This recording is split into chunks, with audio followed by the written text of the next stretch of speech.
ও আল্লাহ, প্যালেস্টাইনের মুসলমানেরা মাজলুম হয়ে গেল, আমাদের শক্তি নাই, আমাদের পাওয়ার নাই, এবিলিটি নাই যে ওই জায়গায় গিয়ে আমরা যুদ্ধের ময়দানের মধ্যে ঝাঁপিয়ে পড়ব। ও আল্লাহ, আমরা গাজীপুর মহানগরে হুজুরের ডাকে সাড়া দিয়ে এই জায়গা থেকে আমরা বলেছি ইহুদিবাদ নিপাত যাক, ফিলিস্তিনি মুসলমানরা হলো জিন্দাবাদ। এটা আমরা ময়দানে বলেছি, বিভিন্ন রাস্তাঘাটের মধ্যে নেমে নেমে বলতে পেরেছি। ও আল্লাহ, ইমানটারে এত পরিমাণ মজবুত আমরা করতে পারি নাই।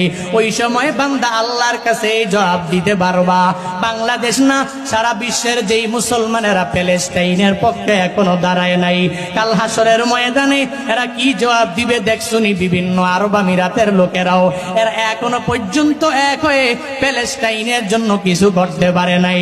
আর পশ্চিমা কুকুরেরা তো আছেই, এরা তো চায় না মুসলমানরা এগিয়ে যাক।